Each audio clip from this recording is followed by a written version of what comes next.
Olha, a gente vai conversar agora com o nosso queridíssimo colunista, Dr. Daniel Barros, que ao longo de 2020 nos ajudou e nos deu muita força para entender o momento que a gente viveu e vive e para enfrentar com altivez. É muito delicado, né? Mexeu muito com todo mundo. Mais cedo eu falava, 2020 mexeu com a nossa rotina, mexeu com o trabalho de muita gente que perdeu o emprego, gente que precisou se reinventar, gente que até agora está sofrendo com isso, gente que teve uma mexida na renda brutal, as famílias que mudaram a sua dinâmica, os filhos dentro de casa, as escolas fechadas, a impossibilidade de ter com quem deixar os filhos. Foi tanta coisa junto. Os enlutados, as pessoas que perderam os seus parentes, o medo, as apreensões todas. Ufa, quanta coisa difícil a gente viveu em 2020.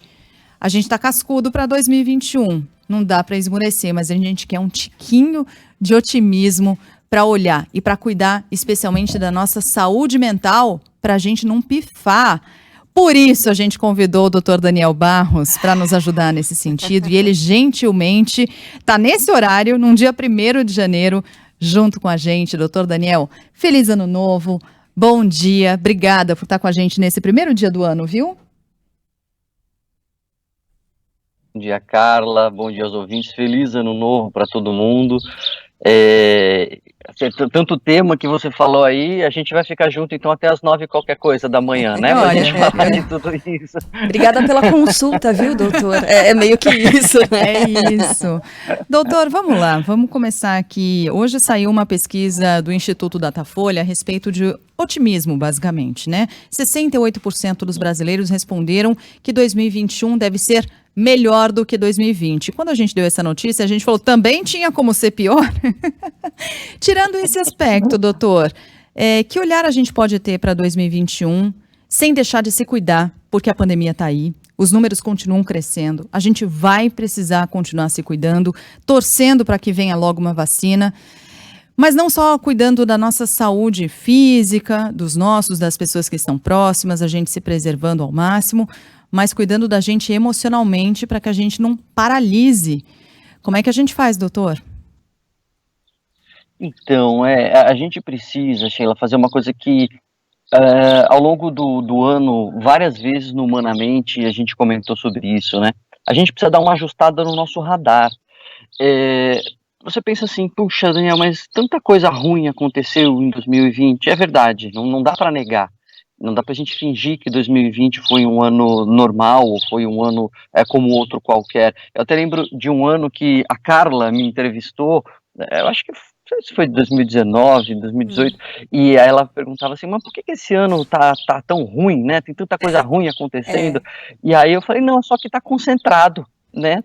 Todo ano tem uma média de coisas ruins igual, é que esse ano aqui concentrou nesses primeiros meses e tal, agora 2020 não. 2020, eu tiro o que eu disse, viu, Carla, daquela entrevista lá. 2020 teve mais coisa ruim. 2019 foi muito complicado e a gente fica agora com o pé atrás, né? Porque 19 foi daquele jeito. Aí chega 20, até o senhor tá mudando de ideia. E 21, meu Deus. Foi 2019, é verdade. Mas o fato é que apesar de 2020 ter tido realmente então mais coisas ruins do que a média, vamos dizer assim, o fato é que também houve coisas boas. A gente também tem coisas boas para falar. E às vezes o ouvinte pode falar, não, Daniel, é porque você não sabe da minha vida, na minha vida não teve nada. Eu duvido. Eu duvido, tem alguma coisa boa, pode ser uma coisa simples. Pode ser a coisa boa de que agora você está ouvindo a Band News FM. Pode ser a coisa boa de que você acordou e não estava com dor de cabeça. Enfim, a gente tem que começar com coisas simples. E a partir daí, a gente vai mudando o nosso radar e a gente vai vendo que mesmo no meio de problemas, também existem coisas boas que podem acontecer. E se a gente começa a entender isso, a gente muda a nossa visão. Porque quando a gente está num problema, a gente tende a olhar tudo como problema e a gente tende a olhar só para as coisas negativas. A gente tem que fazer uma força para lembrar que também existem coisas boas, também existe a família, tem os que se foram, mas tem os que ficaram. Enfim, às vezes é um jogo do contente, mas é realmente mudar o nosso radar e ver que coisas boas também tem acontecido, também estão nos cercando, e entrar em 2021 um pouco com esse olhar, porque vai ser difícil, porque a pandemia não acabou, porque ainda vamos ter perdas, etc., mas também teremos coisas boas em 2021. E se a gente conseguir olhar um pouco mais para elas, a gente pode sofrer um pouco menos. Uhum. Eu tenho uma pergunta, ela é assim, ela interfere no modo como a gente se relaciona, também com as outras pessoas, doutor, que é o seguinte, as redes sociais, elas ganharam, claro, né, uma importância muito grande na comunicação da sociedade, e nessas datas festivas, comemorativas, são muitos os posts, né, e a gente fica acompanhando, abre as redes sociais e tá todo mundo lindo, tá todo mundo feliz. Queria uma recomendação do senhor com relação ao uso dessas redes sociais e nesses momentos também em que muitas vezes as pessoas estão um pouco mais emotivas, né? E aí uma imagem pode acabar impactando, se tornando um gatilho para um pensamento negativo, para algo negativo. Como lidar com as redes sociais? Qual é a medida? Qual é o filtro? Queria a orientação do senhor.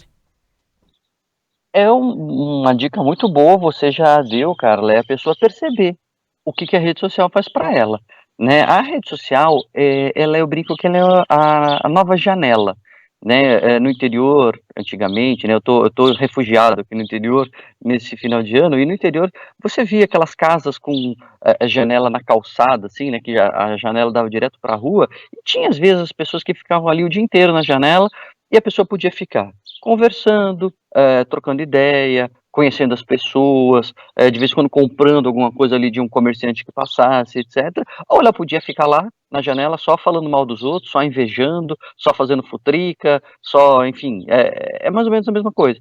Né? Se na rede social, que hoje é a janela para o mundo, você usa para trocar ideia, para conhecer pessoas, para de vez em quando comprar alguma coisa, enfim, mas para estabelecer essas conexões e isso te faz bem, tudo bem, você não vejo problema nenhum.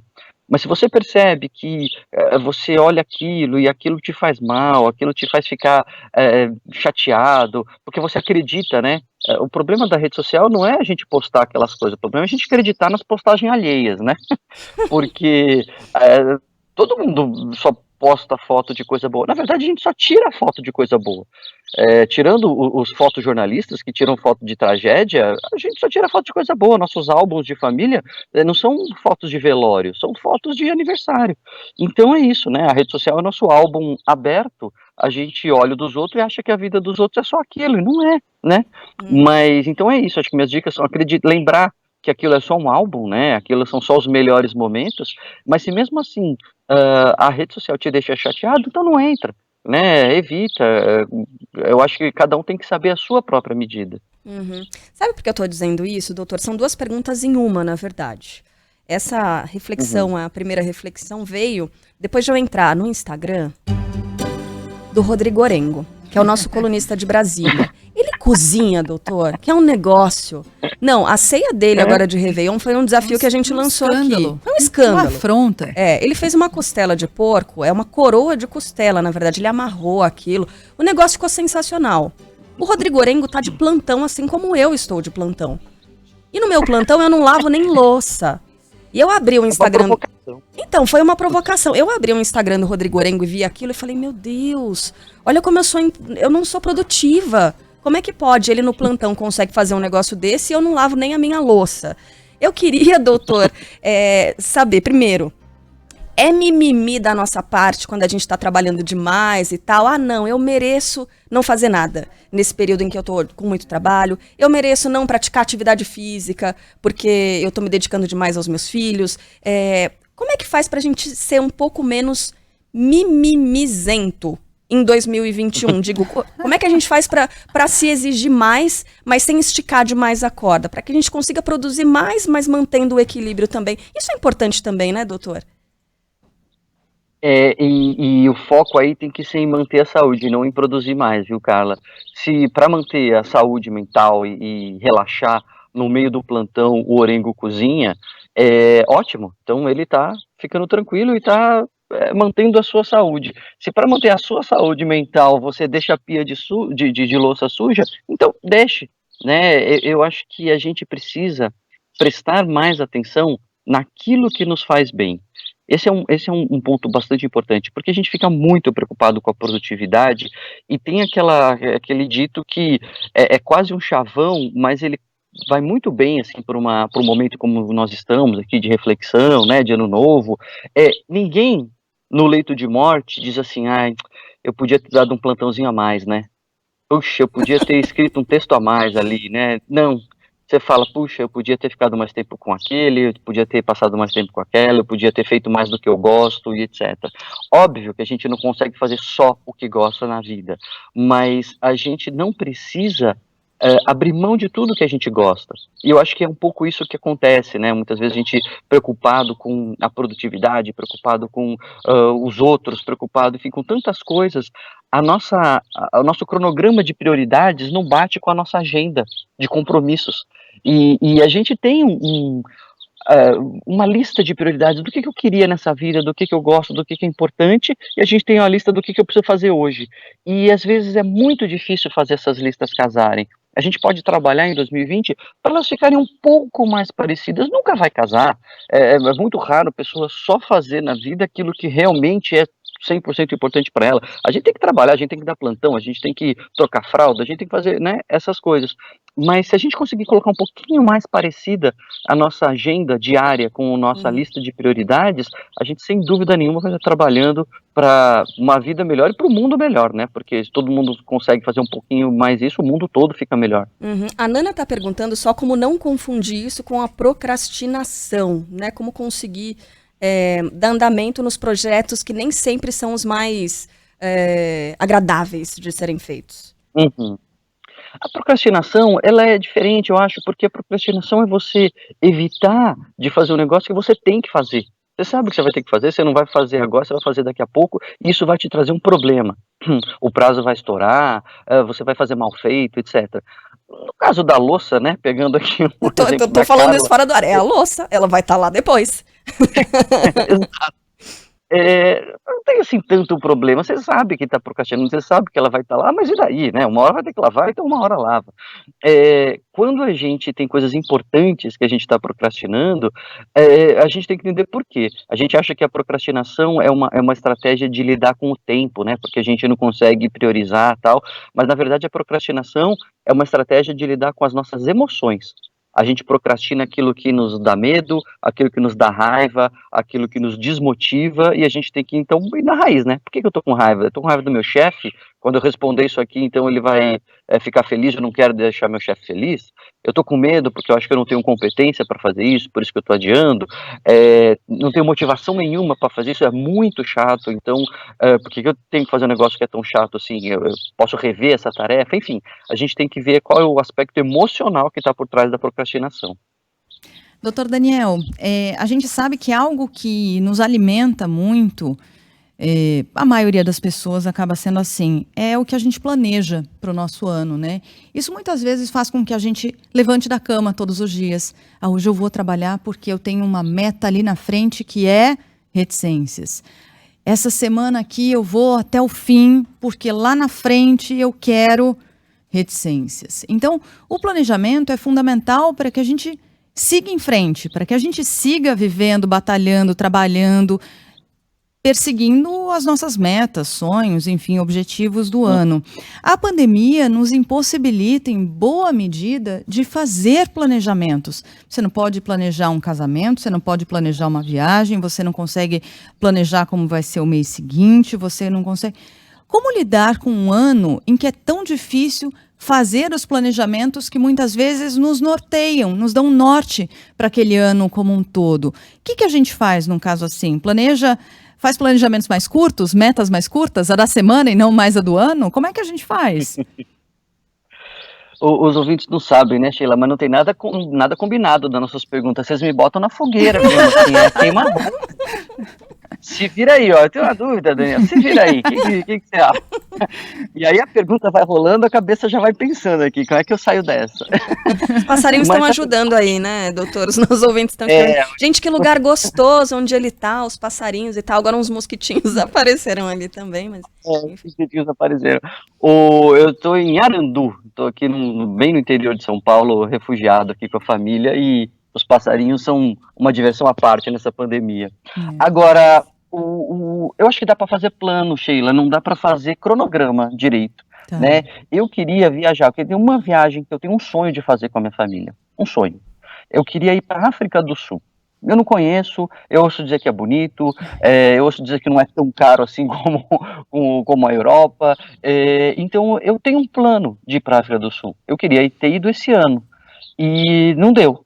E o que eu estou fazendo? Eu estou planejando a minha viagem. Eu planejo ir com a minha família, minha irmã está morando em Portugal, eu planejo que a gente vai se encontrar, só que eu não sei quando, mas eu estou fazendo um plano. Então, eu acho que é um pouco isso, né? A gente, a pessoa, sei lá, ela já mora junto e ela tinha um plano de fazer uma grande cerimônia de casamento. Tá bom, planeja. Como é que vai ser? Quem que vão ser os convidados? Onde que vai ser? E etc. Mas quando? Não, quando eu ainda não sei. Quando é um detalhe que tá faltando. Mas a gente pode fazer um pouco esses planos.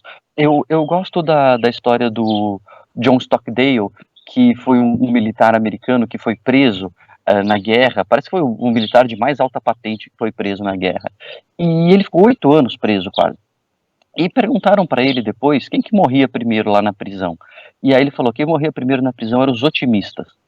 Oi? Quer dizer que não é para ser otimista? Ele falou, não, eu era um otimista realista, porque os otimistas mesmo, assim, eles achavam, amanhã me soltam, amanhã eu vou embora. E aí eles não eram soltos, eles não iam embora e eles se frustravam. E mais do que isso, eles não faziam o que era necessário para sobreviver. Não comiam direito, não se exercitavam, porque daqui a pouco a gente vai embora mesmo, e aí não ia embora e eles morriam. O John Stockdale falou assim, eu era um otimista porque eu sabia que aquilo ia passar. Eu sabia que eu ia prevalecer, que eu ia vencer, mas não sabia quando. Então eu precisava fazer ali, naquele momento, o que era preciso. Eu achei isso me norteou na pandemia, isso norteou os ouvintes, que acompanha humanamente, porque a gente falou bastante disso. A gente sabe que isso vai passar. A gente vai passar, e a gente vai vencer essa pandemia. Mas não foi na virada, né? Não foi do 31 para dia 1º, a pandemia ainda está aqui. E talvez não seja amanhã, e não seja em fevereiro, mas vai passar. Então acreditar que vai passar, mas dizer eu não sei quando, então eu vou me planejar pro agora, e um dia quando eu sair disso eu vou fazer aquilo, eu acho que ajuda a gente a ter esse otimismo mais realista, que bom, ajudou o Stockdale a sobreviver quase 10 anos numa prisão de guerra, né? Então vai nos ajudar a atravessar essa pandemia. Nos ajuda também, doutor, a olhar para as coisas mais simples da vida, porque a gente está falando e ouvindo aí o som dos passarinhos, a natureza, os animais de estimação, eventualmente, a nossa relação com as coisinhas da nossa casa, do nosso cantinho. Isso também ajuda? Ah, sem dúvida, Sheila. Aí você está querendo me agradar falando dos passarinhos, porque os passarinhos são um caso à parte na minha vida nessa pandemia. Porque é muito interessante que eu comecei por causa da pandemia, estava no interior, estava lá, sobretudo no começo, né, que a gente ficou bastante tempo ali preso mesmo, eu comecei a olhar em volta e comecei a observar os pássaros. Nunca tinha prestado atenção, nunca tinha dado bola para isso. Paulistano mesmo, assim, né, nem sabe que existe natureza. E aí comecei a prestar atenção, e aí comecei a ver, e aí estava ali com os meus filhos, olha, isso é diferente, qual que é? Dava um Google ali nas características, tentava descobrir o nome, enfim, resumo da história, eu desenvolvi esse hobby de observar pássaros mesmo, assim, tô com guia, máquina fotográfica e etc. E o que me chama muito a atenção, Sheila e Carla, é que os passarinhos já estavam ali. Eu não fiz nada, eu não comprei nada, eu não acrescentei nada, eles já estavam ali e eu nunca tinha visto. E o mundo se tornou mais sonoro, mais colorido, mais divertido, mais interessante para mim, sem que o mundo mudasse, né? Então, é muito legal, é um hobby delicioso e essa é uma lição que ficou para mim, porque eu penso assim, que mais está aí que eu não estou vendo? O que mais, que fonte mais de prazer, de alegria, de cor, de som está ao meu redor e que eu não estou prestando atenção? Então essa também, para mim, foi uma grande lição de 2020, sabe? Tem coisas que estão à nossa volta e que a gente não está nem olhando e que poderiam ser muito boas para nós, assim, muito agradáveis, ou divertidas, ou prazerosas. Enfim, é o que você falou, né? Das coisas que estão aí e que a gente não está prestando atenção. Sabe que nessa semana mesmo a gente recebeu muitas mensagens de ouvintes que contaram terem desenvolvido o hobby da jardinagem, e muito com a ajuda da nossa colunista Carol Costa, que aproveitaram esse momento de pandemia. As pessoas mandaram fotos, imagens que começaram e desenvolveram e se apaixonaram por isso durante essa pandemia. Também é o olhar para a natureza, para as coisas simples, para as quais a gente não deu tanta atenção assim no restante da nossa vida, e pela primeira vez a gente parou e olhou para isso, né? Ao ponto de se apaixonar, que foi o que aconteceu com essas pessoas. E com essa história incrível, né? Demais, sobre o Dr. gente. Daniel, um apaixonado pelos pássaros. Temos um colunista Estudioso. ornitólogo agora. Que Gente, demais. sensacional. Doutor Daniel, Olha, assim como a natureza... Diga, pois não. Não, os colunistas que mais ganharam audiência aí, né? A Carol Costa e a do El Bicho, né? Manu Carsten, Carsten, com certeza. Foi mesmo, sem dúvida. Bom, E humanamente. E humanamente, sem dúvida também, a gente precisa mais do que nunca de você, doutor, dos psiquiatras, dos profissionais de saúde, dos profissionais envolvidos com saúde mental, emocional, né? A nossa ouvinte Márcia, de Petrópolis, ela mandou uma mensagem, e aí parecida, com uma experiência parecida com essa, doutor. Eu passei a observar o movimento preciso do sol dentro do meu apartamento. Moro há 20 anos e não tinha verdadeira noção disso. A gente tem a percepção, tal, o sol, não sei o quê. E aí, presa no apartamento, ela agora percebeu precisamente as horas do dia, né? Os meses do ano. Márcia, muito legal seu relato. Posso mais uma fogueirinha rápida, doutor? Não, só para dizer que a Márcia está agora a um passo de desenvolver o hobby da astronomia, né? Porque é isso, você começa observando o movimento de uma estrela e aí pronto, né? Daqui a pouco está apaixonada. A gente sabe... Vamos lá, me põe na fogueira. Não, a gente sabe que algumas coisas nos salvam. A natureza pode salvar, as coisas simples da vida podem salvar, um sonho assim pode salvar. E a arte pode salvar, a literatura pode salvar a gente em momentos assim. Tem alguma dica de livro bacana que a gente possa ler, ou para se conhecer melhor, para entender melhor esse momento, para ter um olhar um pouco mais otimista para esse ano? Aí levantou a bola, né? Aí não posso deixar de recomendar o lado bom do lado ruim, né? ficou difícil para mim não recomendar o lado, mas vamos fazer duas recomendações, então. Uma específica e uma genérica. A específica é o lado bom do lado ruim, porque é o livro que eu lancei pré-pandemia, ali, tava na trave ali de começar a pandemia. E foi por acaso que eu lancei esse livro, que mostra como as emoções negativas têm o seu papel e como a gente pode entender o papel das emoções negativas e lidar melhor com elas. E isso vale para raiva, vale para tristeza, vale para medo. O medo é uma emoção que nos ajuda muito, no fundo, na pandemia, né? Quando a gente fica receoso, a gente se protege mais. Então, eu acho que é uma leitura, e é um livro leve, assim, não é um livro científico, né? No fundo, ele é uma leitura leve.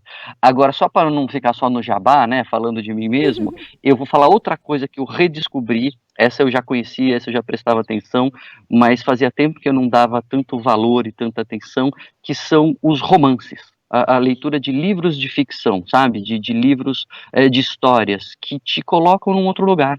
É muito interessante porque você é absorvido ali, e quando você vê, você está mergulhado num outro universo, você está olhando para outras coisas, você está pensando em outras coisas, você não está mais ali, né? Você não está naqueles problemas, na pandemia, no desemprego, você está numa outra história. E tem um autor que ele é muito famoso, assim, entre os pensadores e tal, mas eu confesso que esse eu não conhecia, que é o Chesterton.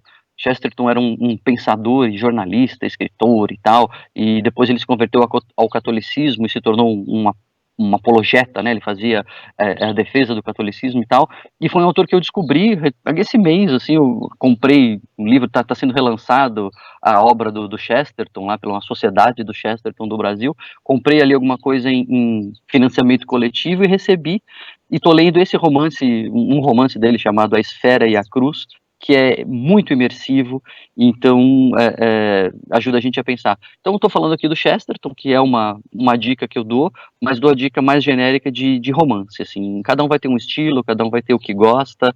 Eu fiz uma entrevista com a Gabi Maier sobre a Helena Ferrante, e também é super, super gostoso de ler, enfim, mas investir nos romances acho que ajuda a gente a ter uma pausa, sabe? Nessa Bem nossa legal. realidade dura às vezes, né?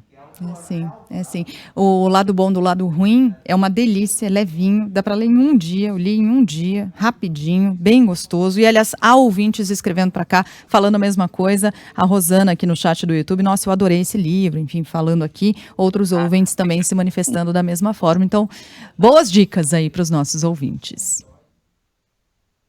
Tem mais pergunta, cara? E é isso. Eu acho que tá um falou, pouco tarde. Na verdade, doutor, o pessoal tá olhando aqui da redação fazendo. Chega! Tá tarde, a gente. Estouramos totalmente o Isso tempo, né? é que te ouvir é tão gostoso que a gente perde a noção do tempo. Isso também acontece, né? É uma explicação para isso, doutor? Doutor Daniel obrigado, Barros. é porque a gente faz cultor, né? Doutor Daniel Barros, nosso colunista do Humanamente, autor do Lado Bom do Lado Ruim. Como é que é? O lado ruim, né? O lado bom do lado ruim. Excelente dica aqui para os nossos ouvintes. Feliz ano novo para o senhor, doutor. Bom ano de 2021. Estaremos juntos nesse também, hein? Sem dúvida nenhuma. Vamos junto, vamos em frente, vai passar. Feliz ano novo para todo mundo. 2021 vai ser melhor. Um beijo para todo mundo. Um beijo, feliz ano novo, doutor. A gente está esperando o livro de observação dos pássaros, hein? Tem que ser o próximo. É o próximo. Vamos ver isso aí. Um abraço. Beijo, tchau.